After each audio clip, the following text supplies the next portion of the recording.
Again, everyone, this is Chris Scher, and this is the Citizen Sports Weekly for Thursday, October 14th. Is it the 14th? Yeah, it's the 14th, isn't it?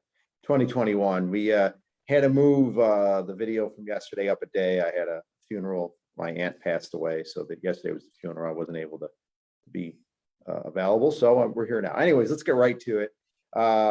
We have our picks, which we'll do at the end of the program, but we have a couple really good NFL topics to discuss. What AFC quarterback would you rather have for the next 10 years? We have Josh Allen, Patrick Mahomes, Justin Herbert, and Lamar Jackson.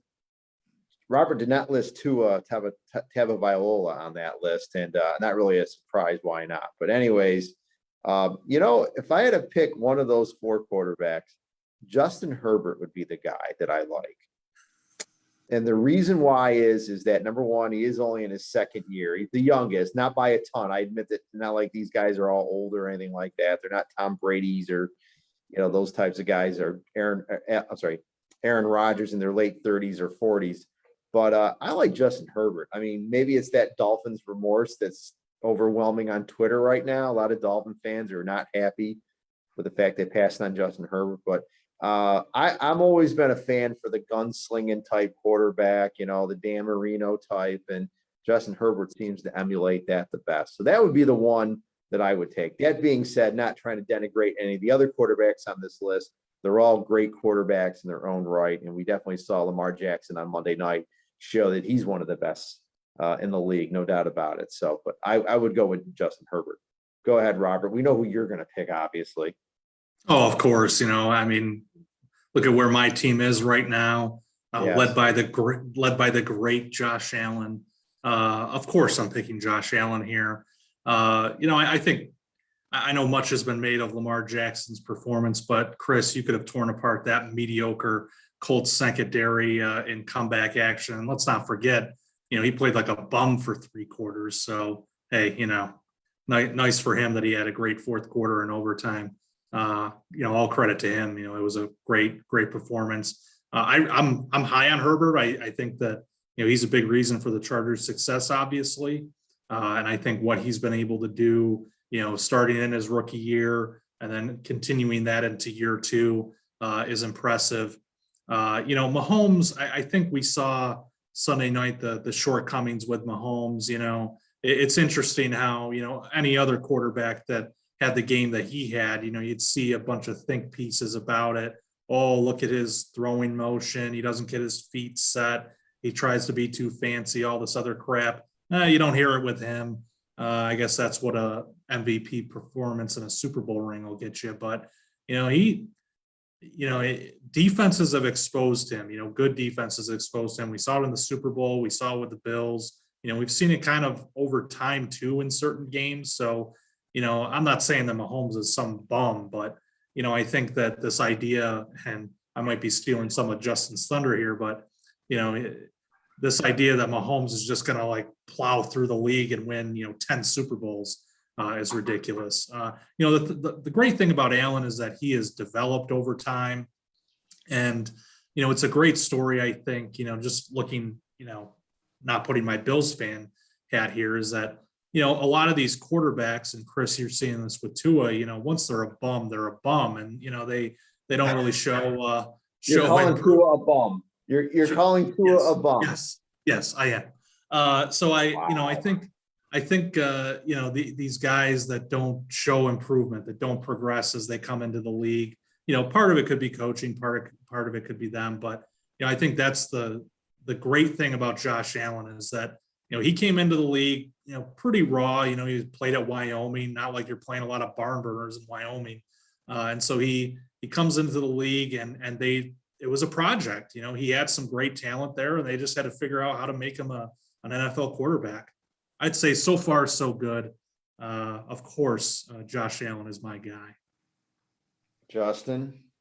Well, so this spurred conversation on Twitter because I posted a poll Sunday night on my Twitter account. I actually forgot to include Lamar Jackson, but I asked, what quarterback would you rather have between Allen, Mahomes, and Justin Herbert? And obviously, most of my followers are from Cayuga County, which is Bills territory. So, of course, Josh Allen got over half the vote. Justin Herbert got, I think, 28%. He was second. And then Mahomes, surprisingly enough, maybe it was just because it was going on during the Bills-Chiefs game, a very anti-Chiefs, feeling that night. Only 17%. I did have one person chime in just because I mentioned, I forgot to include Lamar Jackson. Like, that's kind of embarrassing. But you could make, what's great about this is that you could make a great case for any of those four guys. And what's also great is that there are upcoming quarterbacks that just haven't been around long enough that maybe in a few years we'll be in this conversation. I think Joe Burrow has had a really solid season so far. And Trevor Lawrence is, the best quarterback prospect since Andrew Luck or Peyton Manning, for some people. So I think once you see a little bit more of those guys over the next couple of years, they get a little more of a supporting cast. They could be in this conversation too. I honestly changed my mind probably 3 times thinking about this for this conversation. Lamar Jackson is he's won an MVP. Obviously, him and the Ravens had a great season back in 2019. I get a little worried because as athletic as he is, he still has those just weird games where he just cannot complete a pass. And then he'll have a game like Monday night when he completes everything. I just don't like the variance. I would prefer a quarterback who more week to week is consistent. So I think Lamar would kind of be fourth for me in this conversation. Josh Allen, I like Josh Allen a lot. He's got, and you could argue this for Mahomes too. He's just got a little too much Brett Favre in him where, he'll have the 9 incredible plays. And then he just makes that one really stupid play that you just throw your arms up. Like, what were you looking at, dude? Obviously, Allen has improved drastically in that category over the last couple of years, but it still happens every once in a while. And I think, Robert, if you're being honest, over the first month of the season, Josh Allen wasn't exactly MVP Josh Allen. The Bills offense kind of had to find its way a little bit. They didn't need necessarily Josh Allen to go up and down the field. But he played great on Sunday night, albeit against a really terrible Chiefs defense. If you want to make the case for Josh Allen, that's fine. Mahomes, I'm not going to repeat what Robert said, but again, I think it's going to be really interesting to see where he goes when inevitably he doesn't have Tyreek Hill and Travis Kelce, because that's going to happen at some point during his career. He's going to have lesser talent. We'll see what he does with it. His accuracy, I don't think, like when people talk about him having the best arm of all time, he's not accurate on the same level as Rodgers, or if you want to throw Brady, obviously his arm isn't as strong, but his accuracy is not quite there. Which brings me to Justin Herbert, who I got to be honest, I wasn't crazy about coming out of the draft because he's so tall and you just don't see guys like that succeed. But he's not as athletic, he's not as much of a runner as the other 3 guys, obviously. But I think that is a point to his advantage, is that he's going to be at much less risk for injury because he's more of the traditional pocket passer. And as much as the NFL has changed, I still think the best avenue for long, consistent careers for NFL quarterbacks is to be primarily a pocket passer, which Justin Herbert is. I think his arm strength is right there with Mahomes and Allen. I have faith that he'll be able to keep himself healthy because he plays a safer game.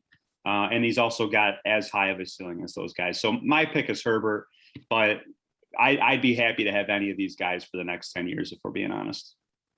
Okay. All right, let's move on to our next topic. And for those of you that have been living underneath the rock the last few days, maybe you haven't heard, but obviously it's pretty evident to the rest of us that Jon Gruden is no longer the coach of the Las Vegas Raiders.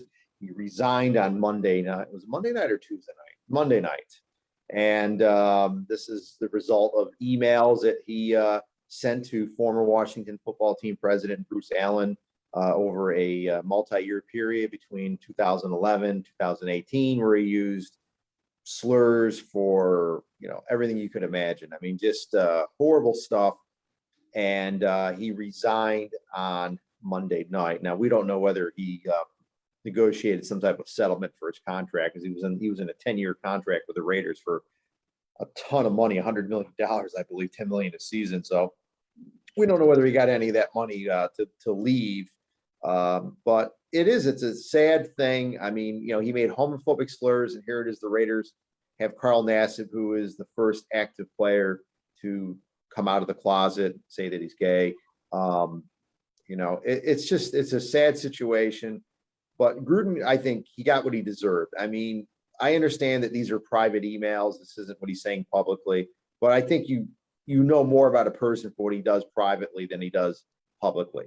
And the other thing is in regards to the NFL, how many other general managers or administrators or coaches in the NFL basically say things the same way as Jon Gruden did in those emails? And will the NFL release the rest of these thousands of emails that they're from the Washington football team that they took during their investigation of sexist practices with Washington and the ownership with Dan Snyder? I mean, I'm kind of curious what is going to come out of what's going to come out of Washington. Are we going to see Dan Snyder forced to sell the team, or other people permanently, I don't say permanently, but basically excommunicated from the league? So, Gruden, I mean, I understand he had to go, but let's not make it look like he's the lone person here, the scapegoat, whatever you want to call it, that he's the lone person involved in these types of things.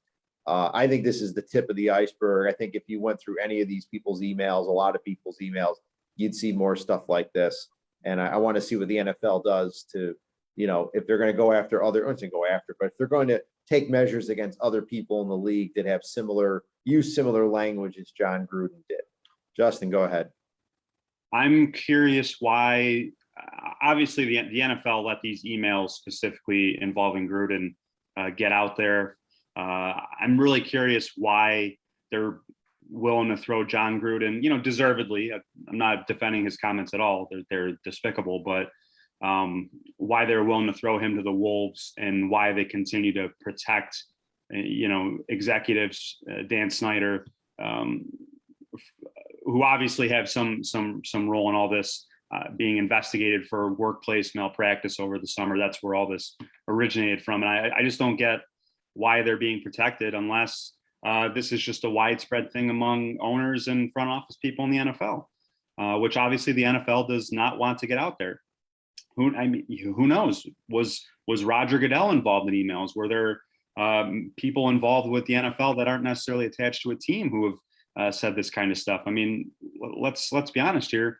These people are the same people who didn't want Colin Kaepernick in the NFL. So I'm sure many of them share the same views that Jon Gruden did.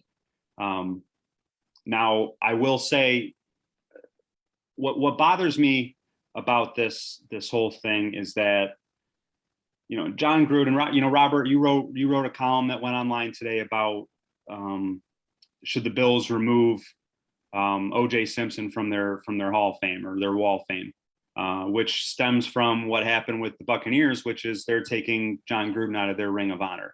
And what bothers me, and I think where the people who are kind of upset about this Gruden stuff have a bit of a point, is, what's the old saying? Sticks and stones can break my bones, words will never hurt me. We're willing to throw a guy, again, deservedly, out of the NFL for sending nasty emails, but people like Antonio Brown, who have had, sexual assault allegations against him, who currently plays for the Buccaneers, he's allowed to play, and we're just not going to talk about it. But Jon Gruden sends some emails, and he's banned for, unofficially banned from the NFL, because he's never getting a job again. So I just wish that, hey, if we're going to hold Jon Gruden accountable for what he did, let's also hold the people accountable that are doing, I would argue, worse things, which is causing bodily harm to other people, drug addiction, all that kind of stuff. Like Josh Gordon, hey, he's a great story. The amount of times he's tried to come back, but why is he continually given second chances when he obviously has other problems in his personal life? I just think we got to I don't want to say pick our battles, but we need to focus on the right things here. If Jon Gruden is deemed a big villain here, again, deservedly, then hey, so are the people like Antonio Brown, that the Buccaneers continue to allow to play for their football team. It's like you turn a blind eye to certain things, and that's just not the right way to do things. So I guess it's a good first step that Jon Gruden's out, but I'd like to see more of this kind of stuff with equally or worse egregious acts. Well, in regarded to the Buccaneers, Justin, I believe that some of those emails that Gruden sent basically were using homophobic slurs in calling out members of the Buccaneers ownership. So I think when you basically are insulting the owners of a team that put you in their ring of honor, then they're going to take you. They're going to take you down. I get that part, but again, look at Antonio Brown, what he did over the last few years. I agree with you, Justin. I agree with you. It bothers me when, oh, hey, Jon Gruden, like obviously he said this terrible stuff, but also we're willing to pay and play a person who I would argue has done much worse things. Because like I said, words are right. As reporters, as people who write stuff, I don't want to diminish the value of word, but let's look at the actions of some people too. Antonio Brown is a scumbag. So why are we so forgiving of him, but we're so quick to remove the stain of Jon Gruden? That's what bothers me. Let's have our priorities straight, I think. We can also add in Deshaun Watts. I mean, here's a guy that has of course, multiple civil suits. Now, he's not been charged criminally. And I have a feeling that if he is charged criminally, then the NFL is going to do something. But here's a guy with massive civil suits against him. And he, even though he's not playing, he's not really with the team in a way, he's still on the roster and he's still getting paid. So let's look at it this way too. So Robert, let's give you your chance to get your 2 cents in on this. Well, to the point about Deshaun Watson, there's credible allegations against him, and the NFL's done diddly poo to address that. And I think they're playing this kind of Texas two-step with Houston Texans because, if the Texans, were to activate him, then the NFL, supposedly would do something about it. But the whole situation's ridiculous because it highlights the NFL's hypocrisy. This whole thing with Gruden, in my view, I mean, he should have resigned, if not have been fired. I think that a lot of people have pointed this out that, if the racist language wasn't bad enough, although this highlights, I think the NFL's longstanding issue, then, he comes out and says, misogynistic things, homophobic things. And that's where, the line is drawn. I think he should have been toast after the racist comments because it was pretty clear that, you're insulting the head of the players union. I mean, what more do you need to do? And especially in that way to justify, your termination, your resignation, whatever. I think he tried to pass it off as, oh, this is just one-time thing, or maybe I said some other things, but, I'm going to try and stick around. Well, so he insulted DeMaurice Smith, NFLPA, a black man. He insulted women referees, women officials. Sarah Thomas, and I believe there's a new woman this year who's an official as well. So he's going to be working games, and Sarah Thomas is on the sideline. I mean, how awkward would that be? And knowing that this, what he really thinks about her, and then the homophobic part of it with obviously, as you mentioned, Chris, Carl Nassib was on Gruden's team. So, that to me, said that this guy can't stick around. But I agree with what Rich said is that, first, these are the guys that kept Kaepernick out of the league. And, now we know why that is. We had a hunch before, just based on some of the comments that other people made and this and that. But, the exchanges between Gruden and Allen really highlighted that in a bigger way, I think. But overall, I think what this shows is that the NFL, has a real problem. And that is, yes, what Gruden did was terrible, but it highlights other problems, not only their hypocrisy, but how they handle this Washington football team situation, which isn't done with. How you handle Deshaun Watson. Ritz brought up Antonio Brown. The list goes on. They have not been consistent in how they handle misdeeds. And I think it's a real stain on the league. And they get a pass because of how big they are. As long as the games are great and this and that, people forget about this stuff. And I agree, they tend to, but they shouldn't. And the NFL, I think, needs to get it straightened away.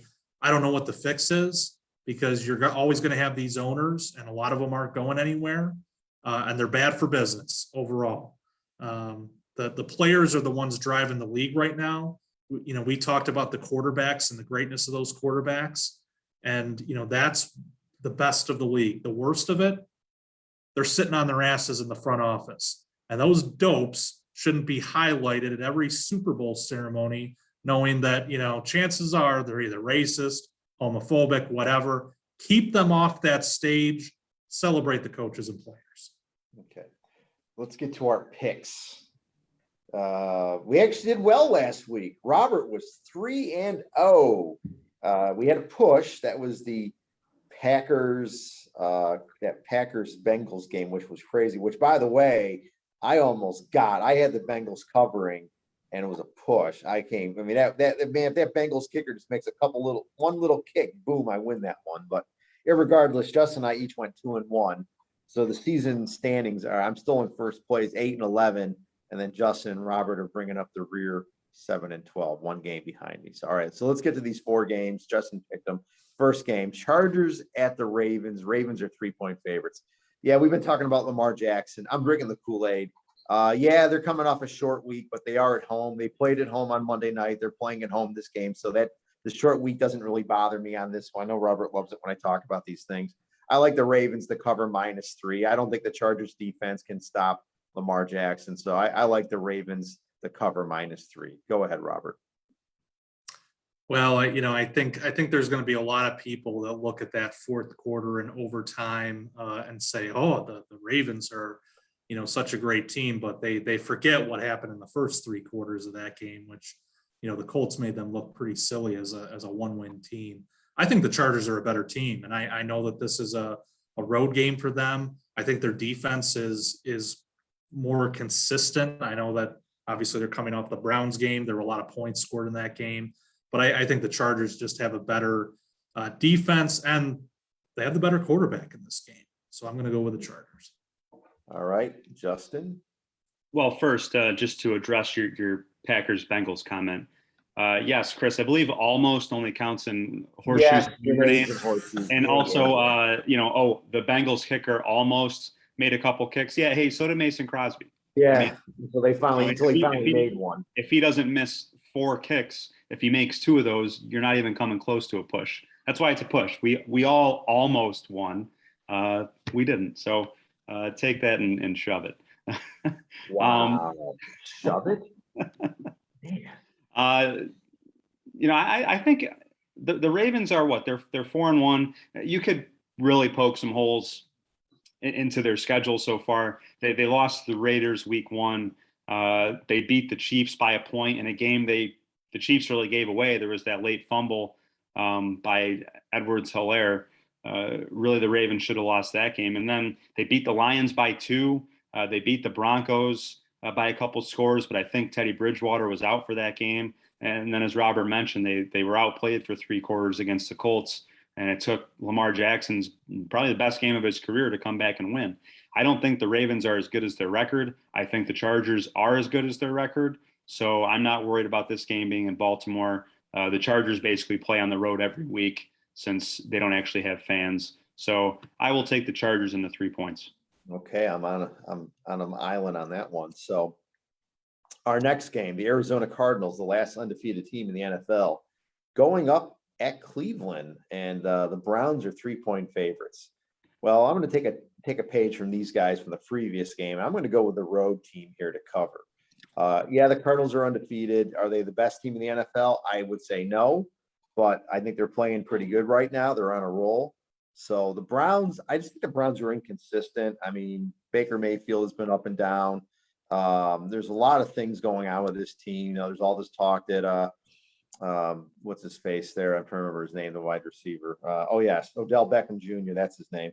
Could be traded, or this is his last year. So yeah, I think there's a lot of stuff going on here. So I like the Cardinals on the road to cover the 3-point spread, and if not beat the Browns, at least not lose by more than 3. So go ahead, Justin.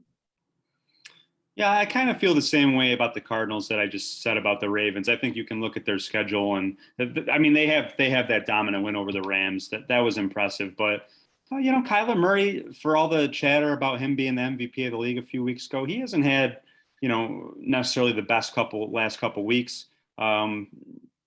They totally overmatched the 49ers last week in terms of the health of the two teams. Trey Lance made his first start, and you know I think that guy's a total project. And yet the Rams only won by 7. That wasn't a very impressive win. They really got lucky against the Jaguars a few weeks ago. They could have lost to the Vikings despite a missed kick in the final seconds by the Vikings. They should have lost that game. So I think the Cardinals, and specifically their social media team, should stop whining about their placement in all the power rankings because they haven't played like the best team. They have a good record. They haven't played like the best team. And I think the Browns, you know, despite the loss to the Chargers last week, I do like what that running attack can do. You score 42 points, you're going to win, 99% of those games. And then on top of that, Kyler Murray, just like Baker Mayfield, is kind of dealing with a shoulder injury right now. So I like the Browns. They're home. I think this will be a good game, but I guess I trust the Browns just a little bit more. And I think Odell's going to have something for you this week, Chris. I think he's due. All right, Robert. Well, you know, the Cardinals are a certain team to whine. You know, we've had to see the damn Hail Mary from last year replayed countless times, and here they are pissing and moaning about power rankings. Shut up, clowns. Go back to bed. You know, in this game, you know, I think the Browns defense really played well against Justin Fields, you know, who's really been a mobile type quarterback, you know, especially as a rookie. You know, I think they can play pretty well. They have a lot of good athletes, especially along that defensive front against Kyler. So I'm not worried about that. You know, I think the Browns on the offensive side of the ball, that two-headed monster, Nick Chubb and Kareem Hunt, the latter of which is quite the stud on my fantasy team. You know, that's trouble for opposing defenses. And I think that, you know, the Cardinals defense has played, you know, pretty well this year, but this is going to be a huge test for them, and it's happening on the road. I like the Browns in this one. I think they'll win. Wow. Well, I'll tell you, we're going to see some movement in the standings this week. That's for darn sure. All right, our next game, the Dallas Cowboys and New England Patriots. Cowboys are 3.5-point favorites at Foxborough. You know, the Patriots had a great comeback last week to beat the Texans. I mean, it just shows you that, you know, they did get it going, better late than never. The Texans aren't as bad as everybody says they are, but they're still a bad team. But the Cowboys, I mean, I think arguably they're going to have the NFC East clinched by Thanksgiving, the way things are going.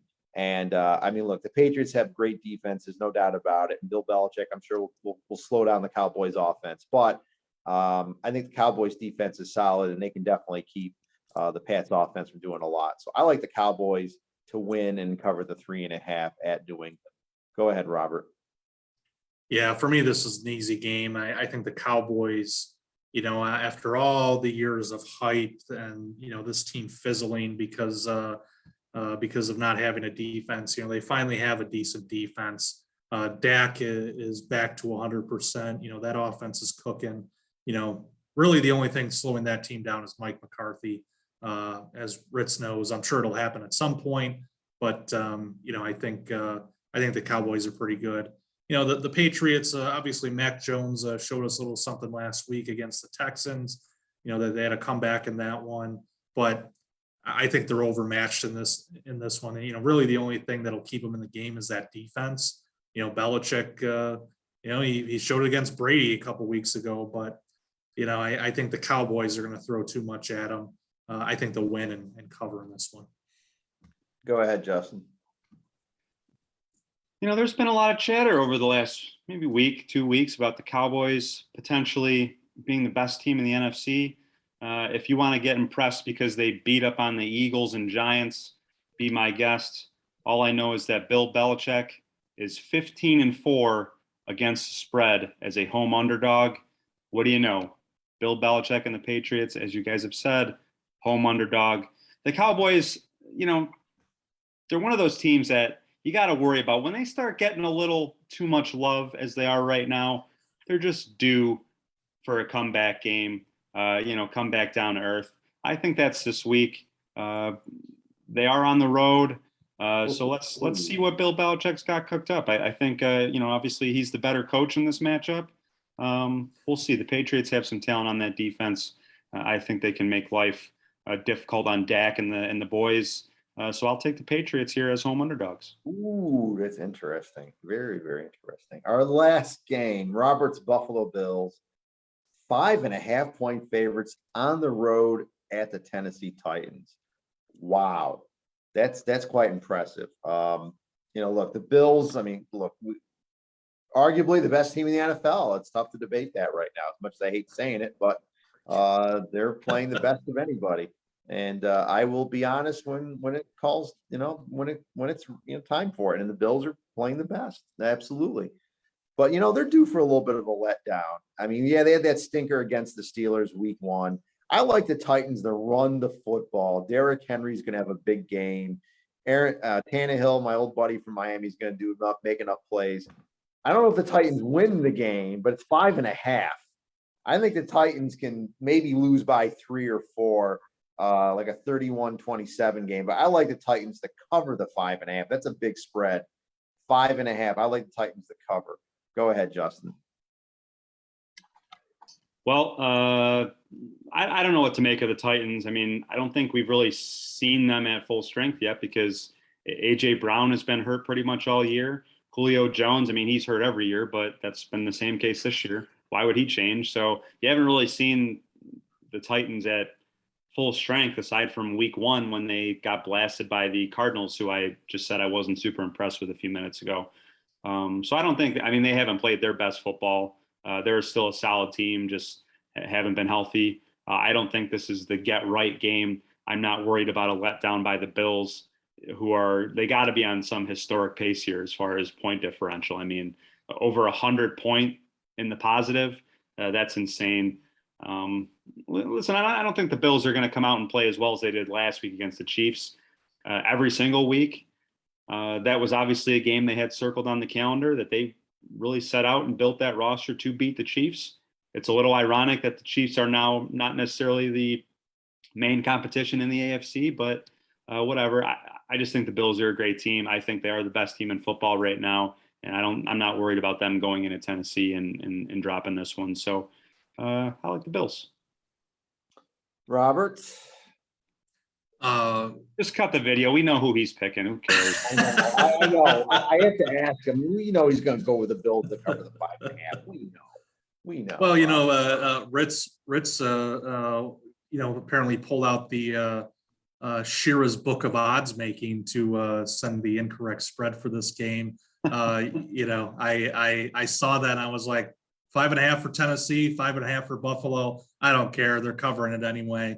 The Bills, number 1 scoring offense, number 1 scoring defense right now, I believe. Great combination.